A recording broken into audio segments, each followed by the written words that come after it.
Hello, and welcome to the Autism in Black podcast. I am your host, Maria Davis-Pierre, licensed mental health counselor and the CEO and founder of Autism in Black, Inc. Today's guest is Mark. With 37 years of experience, 30 of them teaching in a school for the deaf, Mark has devoted his career to empowering children and families as an educator, advocate, and parent coach. For the past 8 years, he has provided parent training through outside agencies and now brings that same depth of knowledge directly to families through Special Ed Rising. Working one-on-one with parents and caregivers of children with exceptional needs, Mark offers compassionate guidance, practical tools, and proven strategies for growth and connection. Enjoy today's episode with me and Mark. Hi, guys, and welcome to another episode of the Autism in Black podcast. Mark, welcome to the Autism in Black podcast. Thank you, Maria. It's such an honor to be here, to be honest with you.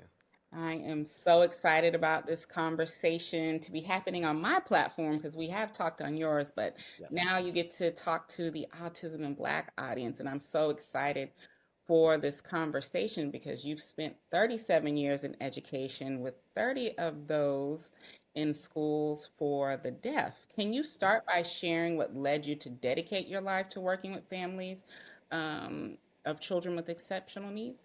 Absolutely. You want me to start back with the school, how I got involved in it? However you want to. We're Yeah. here to listen. Yeah. Okay. Well, what happened was I was moving in the direction of like communications and maybe entertainment field, and I ended up getting a job in public relations, and it lasted 3 months because that's how long it took for me to know. And I used to pass a school on my way to work every day, and I felt compelled towards that. And so when I left that job, I just started to pursue education. And my cousin was deaf, and he went to this local school, and I was always interested in sign language. We didn't have a lot of time together, so I didn't learn any sign language, but I wanted to, and so I literally just yellow booked the school. I opened the yellow pages and called them, and I got to observe, and I felt immediately comfortable in that environment. And from that point on, I just kind of knew what I wanted. And I got my master's, and I got hired as an assistant for 2 years, and then I ended up teaching for 28 of the years at the same school. So I was at the same school for 30 years, a school for the deaf. And I grew up so much in understanding this whole other side of humanity. I was exposed early on. My uncle was a paraplegic, and so I was exposed to disability early on. I wasn't exposed as much as when we were younger. Inclusion wasn't the thing so much, and so we weren't exposed to kids with different disabilities and people on the spectrum, et cetera. And so as I had my special ed masters, I was starting to get exposed to more and more kids who were coming to our school with extra needs other than just deafness. Hmm. And it just was a natural kind of progression, and it always felt so comfortable to me. And for me, being a teacher was something that even when I was going to school to get my master's, I thought, I don't feel like a typical teacher. I'm not one of these people that just like immerse themselves in the language of it, and the letters that mean different things. And it just was about the connection with the people and the kids, and the developmental component of it was always something that was fascinating to me. So I got a little more involved in the behavior aspect and behavior management, and that kind of became a bit of my strength as I was actually, still teaching the academic component, and which was always a challenge in the deaf community and the deaf culture and deaf education, where there was never a real solid curriculum to follow. Schools kind of follow different philosophies, and Hmm. so we eventually became an ASL school where we were teaching using sign language and no voice and English as a second language. And then that began to change again after the cochlear implant. So the end of my career, things were really just kind of muddled, and I wasn't really happy with the direction that it was going in. Hmm. And 30 years was up, and that was enough. So I felt after that I wanted to continue to serve the community. So I was able to get a job with eventually two different agencies and work with some students still, mostly kids on the spectrum who were in their teens. I usually tended to work with younger kids, but I've worked with kids from 2 years old through 21. So I've had the full range. And I started to work with parents. always did as a teacher in the classroom, but it's completely different when you walk into a home and you see the realities of what a family has to go through. You can always speculate, and then you look back and you think of all the judgments you made and things like that. You know, you tried to be kind, but Hmm. until you know what the visual looks like and the, everything that goes on, every senses, all your senses just being completely engaged all the time, it's a very different experience. And so I wanted to be able to help parents, and I still work with some children still, but my goal is to try to help the parents because I know how much of a struggle it is from not a personal experience. I don't have children of my own, but I always felt I've had hundreds of children, you know, Hmm. and so what I can give back to parents in order for them to be able to relate to their children in a more connected way. That's what I want to do. I love that. So many thoughts are running through my head as you give us a little background. Well, not too many people know this about me, but when I was in undergrad, my foreign language was ASL. I had 3 semesters of it. I Oh, don't wow. really remember a lot of it now.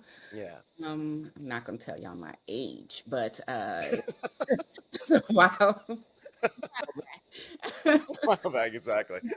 I chose for my foreign language, so I always That's feel like I'm wild. part of the community when we Yeah, talk about those. right. And I can go back further than you when they didn't offer it. So as a second language, it was French or Spanish, and that was your Mm-hmm. only options. You know, had Exactly. it been ASL, I would have probably naturally taken towards it because it was always something that I was fascinated with, Mm-hmm. and uh, but I felt like it was in me somewhere, Mm-hmm. you know. Hmm. And when I was always talking about it when I was working in the PR firm. I was always talking about, oh, I'm going to get out of here and I'm going to start learn sign language and work in the community. And I had no idea about it. You know, Mm-hmm. Mm-hmm. it just fit. And the connections I've made with kids through the years and what they taught me, you know, they helped me learn sign language initially. That was an awesome thing. And just watching them take the responsibility of that and taking the pleasure in being able to share that was really incredible to me. I was their student too, you know, Mm-hmm. and I I love that approach because it it takes us all down to kind of the bare bones of who we are as human beings, right? That even as a parent, we're a human being and we're just relating to another human being. So getting rid of the idea of the authority figure and the child, you know, and what a child's supposed to do and all these things and how a parent is supposed to behave and getting kind of rid of those expectations and just really connecting with your child as a human being, being present and knowing who you are in that moment and who they are in that moment, and then take it from there. You know, that's what I've come to grow to understand through my experiences working with my students. Just that human connection was the most important thing. The trust, getting their trust, is everything. I completely agree. And is that what also led you to create Special Ed Rising?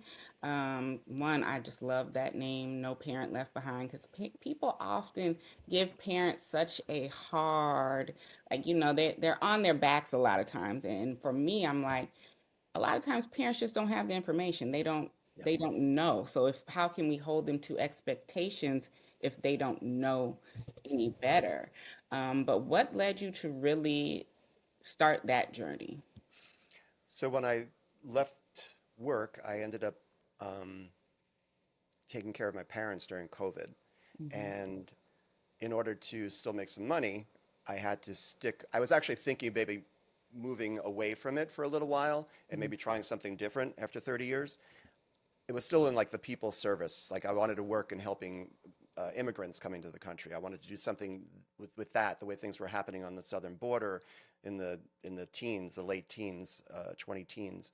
I wanted to do something with that. But then COVID hit and I didn't really have that option. So I had to fall back on what I knew. And so I created uh, Special Ed Rising, the website for to create a blog, just to do a blog. And I figured that's an opportunity for me to be able to share my experiences as a teacher and share some strategies with parents and give parents maybe a community to share their experiences and their needs. I always found that really difficult to get parents involved, and so the the blog continued for a couple of years, and then I just decided at the end of or the beginning of 2022 to start a podcast. And I thought maybe that's a better way I can reach families. So it started out basically just kind of mimicking my blog, and then it started to grow. And I felt like the services that I could provide to families and to people with disabilities themselves, the resources and the information, by having experts in the field from all over the country and the world, as well as parents who are living the daily life, and the disabled individuals themselves to come on and share their stories. And so it's really grown from this, I'll give you some strategies and some guidance and some help, to this very universal exploration of disability and understanding and sharing. And that to me has been just a beautiful development, an organic outgrowth of what I was intending to do, and something that's taken me on a really amazing journey because I've met amazing people like yourself. I enjoyed our conversation so much a few weeks ago, and it's gotten me really more connected to the Black community and the Black causes, which, I had Black students, and so I was aware of a lot of the things that was going on in the community, but I didn't grow up in that community. I wasn't exposed to that. So to me, there's worlds of learning left to do. And so since we've spoken, I've done a lot more of a deep dive and trying to see how I might be able to benefit, every community, but certainly there are communities like the Black community, Hispanic communities, and low-income families that just can't keep up. And now it's going to just get worse Mm-hmm. with what's happening with healthcare. It's going to be a disaster. Services are going to be cut. Kids aren't going to be able to get the medication that they need. It's beyond, it's beyond this podcast at this point, but it angers me. And the lack of compassion and empathy is infuriating. So what can I do is basically learn as much as I can to try to share and have people like yourself onto my show to try to, let people know that they're being heard and they're being seen, Mm-hmm. number one. And then what can we do to help? What can I do? I mean, I'm just one person, but I want to use my platform as this place that people can actually take information from and go somewhere else necessarily. It doesn't have to be me who has the answers because I don't have all the answers. Listen, I don't even have all the answers, okay, as a Black person, okay? I don't have all the answers, but I love that, it's all about learning. Even though I am a Black individual, I'm always learning about our community as well because there's so many things that I did not even experience growing up and things that I don't experience now Right. that are different from what other people may be experiencing at this time, right? So it is always about learning, but I love that you are open to it and you pivot. And I think that is so important because when people hear what's going on for certain communities and they hear it and then they're like, oh, that's really sad, but then there's no action behind it. I think Right. There's no follow up. that's what keeps us kind of in that limbo area. And Absolutely. there is so much going on currently in America, and it is disheartening, frustrating, and a lot of explicits that I won't use because I Hmm. keep my podcast on a certain PG level I hear rating you. according to the Yeah, I'm with streaming you. platforms. But y'all know how I'm feeling. Yeah. Read between the lines of that sentence. Exactly. And with the pivots that are happening and what's to come down the pipeline, I mean, the insurance premiums going to quadruple for families, people not going to be able to afford them, how the administration frames disabilities, all of that. What do you believe are some of the most important things parents need to know right now? Well, I think they definitely need to be connected to what these laws mean, like this supposed big, beautiful bill. They really need to get in touch with what that actually encompasses because it encompasses a lot of things that are going to leave a lot of people behind, and particularly the disability community. And so, again, education, I was with everything. Education is the thing. What you do with that is complicated because we don't have a lot of power. And so the power I always find is within the masses, right? So power is in numbers. Meeting in support groups and getting yourselves together and making choices about what your cause is that you want to fight for, and if possible, obviously reaching out to your legislators and representatives with your complaints and your concerns, Mm-hmm. and fighting, going to Washington, and if we have to protest, we have to bring these matters to the people who are making the laws. It's just that honestly, I'm not quite sure how much dent we're going to put into that at this point. It just seems so frustrating that when an administration doesn't follow laws, what what hope do we really have to make those inroads? So get educated and come together. Don't be alone, because I know these parents, a lot of these parents, one of the things I think about is, I have this mindful protocol, right, which is kind of like a practical framework for parents to work with their children in a more mindful way. So everybody kind of stays in a calmer place Mm-hmm. instead of reacting, Mm-hmm. right? We're responding. And so when we can get to that place, it's wonderful. But when I think about the practicality of that for a lot of parents and a lot of families that can't put food on the table, they're afraid they can't pay their bills, whatever it is, you know, finding time for me for 5 minutes is like, well, nice, but no, it doesn't have a place here. But the stress levels of that Mm-hmm. position are, and from your own personal experience, the stress levels can take you way out of the game, and you will react and react and react. And it's a matter of changing the paradigm in your head, to taking that 5-second pause before you do anything. How do I want to respond to this situation? And it kind of almost comes into play too with what's going on. How do I want to respond? Yeah. I can react and I can get angry and I can do all these things that aren't going to really help me or Mm-hmm. the community get any further. So let's do something constructive. So let's come together and make some structured kind of outline of what it is that we want to achieve, and then how can we work towards this goal, and use your strengths. Like, what strengths do you have as an individual? What strengths do you have, right? And a lot of parents probably don't even believe in their own strengths anymore because they don't have time. Mm-hmm. So this is a way to kind of get some self-worth back, I believe, as well, and be able to fight for your child. And it gives you that purpose, like it helps you stay a little more positive because you're doing something. I, That's kind of like what I believe to be the most basic things that you can do, because beyond that, I really don't know. I'm not that hopeful about the future, and I hate to say that, but you're a realist, and I yeah, that that's where we are. I mean, that's what I have been talking to people about as well. I think it really is about being mindful and mental health in this space, because when you have an administration who is lying, taking science and fitting it to fit whatever they want to at the hmm moment. right, Um, denying it, all of the stuff that they're doing, it can make you feel defeated, because here we are making progress, and then here you come and ruin all of that progress, right? right, right, So I do think it's definitely about the mental health and being mindful, and you know focusing on things that are actually in our control, because yes, when we exactly, focus so much on what's out of our control, that can send you spiraling, that can be overwhelming, on top of already raising a child who has a disability. It can take you to, I mean, we know the research on stress levels in hmm parents who are raising autistic children or children with disabilities. It's quite high. right, PTSD, same as those who are in, armed forces, who are fighting war.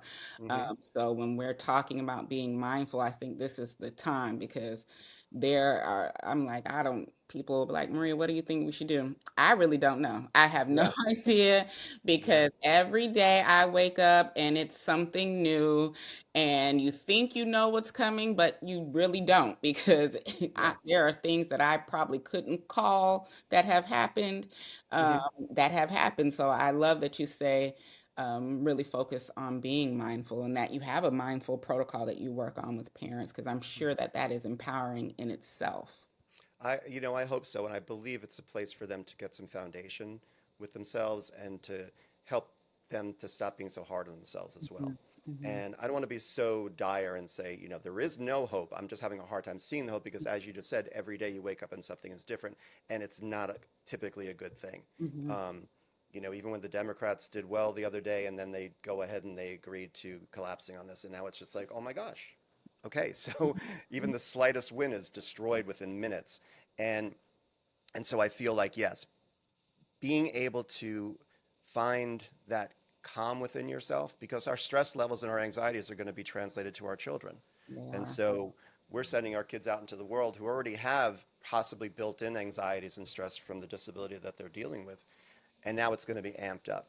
Hmm. And that happens to any, even typical kids, obviously, they're around this anxiety, they're around this anger, and then all of a sudden we expect them to perform in school, right? Exactly, It's exactly. almost a joke. It It's almost, is. It is. yeah, I tell my kids, do the best that you can do today. I mean, that I'm yeah. not putting the pressure on you to go and perform because it is heavy out here. And on Mhm. top of that, you have to go to school and do testing. You have to, meet these standards, and it's difficult to do a lot of times. And our kids are so aware of also what's going on.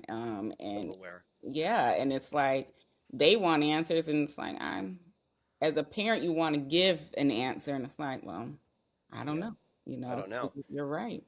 And they're forced to grow up so much faster today with social media. They're so much more, they're so exposed much earlier in their lives Hmm. to all this information, and the stress levels just from that is crazy. I can't even imagine it. And then we think that they're supposed to be able to come home and have good behavior in school, and their grades are supposed to be great and blah blah blah. And then what's wrong with you? Hmm. Meanwhile, I'm lucky I'm getting out of bed in the morning, Yeah. and the parents as well. Lucky you're Hmm. getting out of bed in the morning. You and I spoke about that. You've had that Hmm. experience yourself. It's like today I just don't want to I don't want to get up, right? I don't. Yeah. And so where do you give that hope to these families? And that hope for me comes in sort of that meditative place of mindfulness, to where yes, you can poo-poo it and you can say I don't have the time for it, but it really is just a matter of changing your mindset and changing your practice.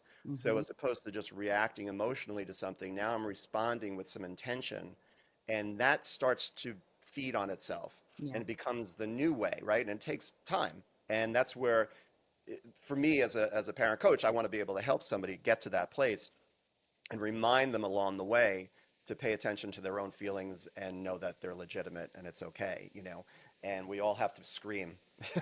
We all have to scream, and that's also part of parenting, and part of life. And so I think that you think about all the things that are on top of on the parent's plate. When you have a child with disabilities, if you have other children that are typically function, you still have to be able to maintain, some structure with them, and give them the attention that they need. And they're being torn, parents are being torn in all different directions. All different directions. And so it's easy to just react and get frustrated. And I completely sympathize with it. And I don't fault anybody for doing it. I was a teacher. I mean, I would have these apocalypse going in my head. I'd get Mark, Mark, Mark, Mark, Mark from all the different kids. And I'm just like, oh my gosh, stop. Hmm. And you learn how to manage that. I learned how to manage that through humor and giving kids responsibilities. Hmm. Um, when the kids felt like they were trusted enough, then they seemed to be a little bit more, they seemed to grow up a little bit faster. They seemed to take on the idea that, oh, wow, I'm worth something. I have value. And I think that's what we need to give our kids, is that sense of self-worth. Yes. I directed plays for like 27 years at the school. I wrote some plays, or I adapted plays, and I directed my kids, and I would sometimes take them to location shooting. We'd get in vans and we'd go to the beach, or we'd go to the forest, and we would, make videos and then put them on the screen in addition to the live acting. And I had kids that couldn't read, that couldn't memorize in the classroom. They were so struggling. They get on that stage and they knew their lines, they knew other kids' lines. They were so about it in the moment. And the confidence. I had one little boy, he couldn't memorize three spelling words, right, for Hmm. Hmm. moments. He would walk around the playground with his script, just reading his script over and over again. So Yeah. I'd see these things happening, and by giving these kids this sense of, I trust you to be able to do this.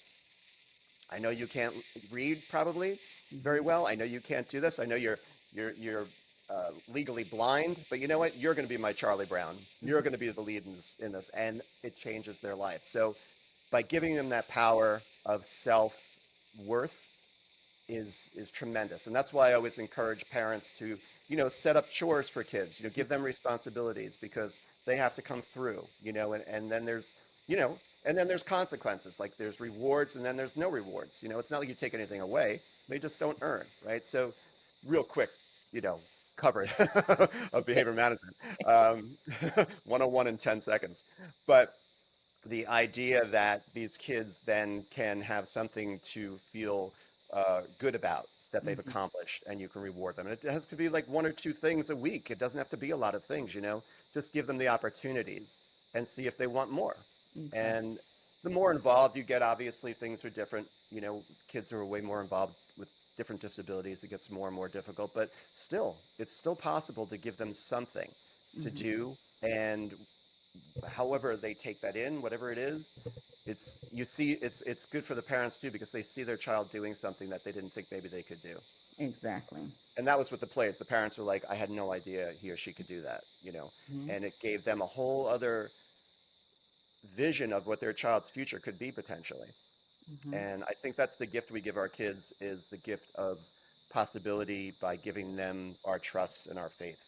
I agree. I think what my experience is in being a parent and working with parents is that a lot of times it's so present focused. It's hard to imagine of the future or what can happen in the future, especially when there's in the Black community a lack of representation of Yes.